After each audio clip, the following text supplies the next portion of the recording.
This little guy is from the Henbury Meteorite crater in Australia, and boy, there are some wild stories about how it got there. Let's talk about it and meet the Henbury Meteorite.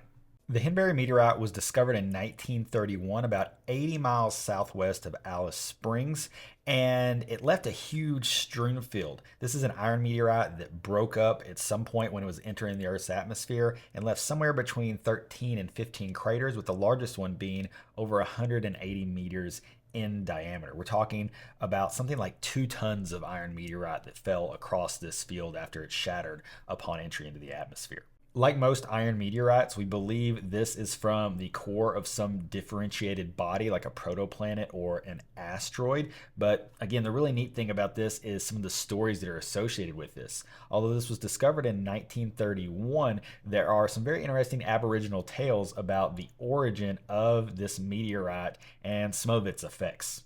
In one such story, members of an Aboriginal group described seeing the meteorite fall as a fire devil from the sun, and they believed it was effectively cursed. These meteorite craters would collect water, which you think would be a great thing to have in the middle of the desert, but folks wouldn't drink it. They were afraid that it was cursed, and that if you drank it, a god would turn the water into iron while it was in your belly, and that you would die as a result of it. So people stayed far away from it. They wouldn't build camps within a couple kilometers of it. They just wouldn't go anywhere near these meteorite craters across this large area of the desert. If that wasn't wild enough, another Aboriginal group thought that the meteorite craters were actually the product of a giant lizard woman who scraped the sand out of the desert and made these bowl-shaped areas. So there's all kinds of interesting stories and lore from the groups who initially discovered these craters or maybe even saw the meteorite fall. As it is, the Henbury Meteorite, there's a lot of material out there, so there's a lot for research and study and collection, and it's very well preserved thanks to falling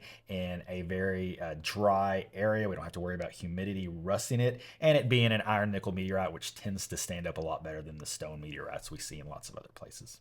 If you want to keep learning about meteorites together, all the cool stories surrounding them, both the science and the history of them, make sure to follow. I've got a lot more to share.